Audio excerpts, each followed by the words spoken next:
So, what if truth isn't some big, abstract, universal fact that's just out there? What if it's something much more down to earth? What if a true idea is simply an idea that works? Today, we're diving into pragmatism, a uniquely American philosophy that really challenges how we think about meaning and truth itself.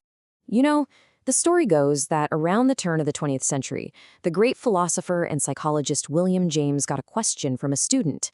What makes an idea true? And his answer was, well, a complete game changer.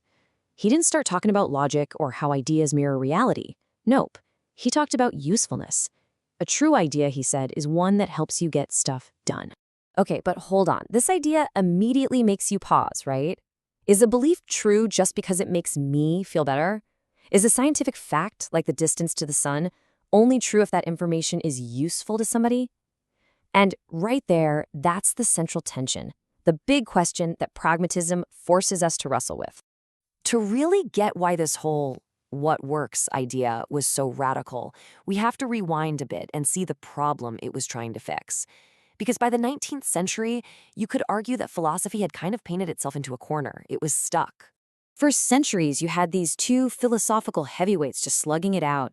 In one corner, you had the rationalists, and they argued that real, solid knowledge comes from pure reason alone. And in the other corner, you had the empiricists, who were like, no way, all knowledge has to come from what we see, hear, and touch. It was this epic debate that just never seemed to end. And even after the brilliant Immanuel Kant came along and tried to find a middle ground, philosophy still felt, a little sterile. It was full of these super complicated arguments about questions that, for most people, seemed to make zero practical difference in their actual lives. It felt disconnected from the real world. And it's right out of this philosophical dead end that a few new thinkers pop up with a radical pivot. They said, hey, what if we stop thinking about ideas as these perfect little mirrors that are supposed to reflect reality? What if, instead, we started seeing them as tools? Tools that are meant to help us get around in the world. And the guys who pioneered this new toolkit were a fascinating trio. You had Charles Sanders Peirce, this absolutely brilliant but kind of obscure logician. Then there was William James, the charismatic psychologist we just met. And finally, John Dewey, who would take these ideas and apply them to pretty much everything, from how we educate our kids to how democracy should work. Now, this brings us to the absolute core engine of pragmatism, Peirce's pragmatic maxim. It's basically a method for cutting through the fluff of any idea. He said, forget all the abstract definitions. If you want to know what something really means, just ask one simple question. What conceivable, practical difference would it make in my experience if this thing were true? And if the answer is none, well, then the debate is meaningless. Let's see how this actually works with a real example. Take the Catholic doctrine of transubstantiation. The claim is that during Mass, the bread and wine literally become the body and blood of Christ. Okay, so a pragmatist asks, what are the practical effects? Well, every single sensory and chemical test you could possibly run shows that it's still bread and wine. So Peirce concluded the two sides of this debate weren't really disagreeing on a scientific fact. Instead, the belief was about expressing a deep religious commitment. See, the maxim doesn't say the belief is false. It says its meaning isn't about a physical change, it's about a spiritual one. And this is the fundamental shift. This is the whole ball game. Stop thinking of your ideas as perfect little pictures of the world. Start thinking of them as tools for getting around in it. A good idea is like a good map. Its value isn't in how pretty it is. It's in whether or not it gets you where you're trying to go. This is where William James took Peirce's very precise logical tool and just ran with it. He turned it into a whole theory of truth. For James, truth is what's expedient. It's what works, what fits with everything else we believe, what helps us move forward in life. And this was the really controversial step. This is the idea that made a lot of other philosophers very, very nervous.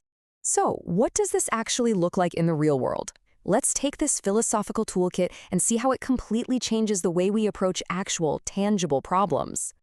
Okay, let's look at a really tough ethical issue, like assisted dying. A traditional, rationalist approach might start from way up high with some abstract universal principle like life is sacred, and then try to deduce the one right answer from that. But a pragmatist starts on the ground. They ask a totally different set of questions. What are the actual lived consequences of this policy for the patients, for their families, for the doctors? What have we learned from the experience of places that have actually tried it?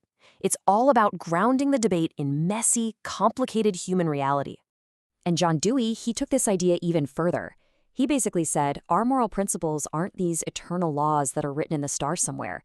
They're more like scientific hypotheses. They're our best attempt, for now, to solve recurring social problems. And just like any good scientist, we should be constantly testing them, evaluating them, and even revising them based on how well they actually work for us as a community.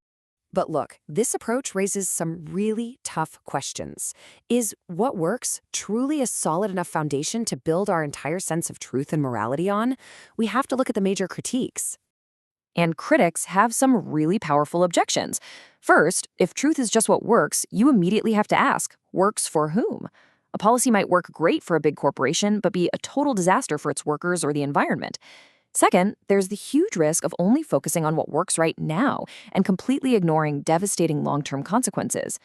And finally, does asking, what difference does it make, just become a clever way to dodge the biggest, most profound questions about existence? The tension here was so real that even the founders themselves had a falling out over it. Pierce got so worried that William James's popular, catchy, truth is what's useful version was twisting his original, more careful, logical method that he literally renamed his own philosophy. He called it pragmaticism, joking that the name was so ugly nobody would ever try to steal it. So with all these very real critiques, you might be thinking, why are we still talking about pragmatism 100 years later? Well, the answer is that its legacy, its real impact, is that it fundamentally changed the questions philosophy was asking. You can see its spirit everywhere that we choose to value hands-on experience over rigid dogma and open-ended inquiry over fixed certainties. From how scientists think about evolving paradigms to John Dewey's revolutionary ideas about education, pragmatism taught us to trust the messy process of investigation itself, rather than searching for some final, capital T truth. I absolutely love this final metaphor from William James. He said pragmatism is like a corridor in a great hotel. It doesn't furnish the individual rooms. It's not science or art or religion, but it's the hallway that connects all of them. And it insists that for any idea in any of those rooms to be meaningful, it has to eventually lead back out into the shared public space of human experience. It's a really powerful vision. But it does leave us with one last haunting question. What about all those human experiences of deep awe, of profound grief, of love that don't really seem to be about what works? What if the most important truths aren't tools for navigating the world, but are the very things that make the journey worthwhile in the first place?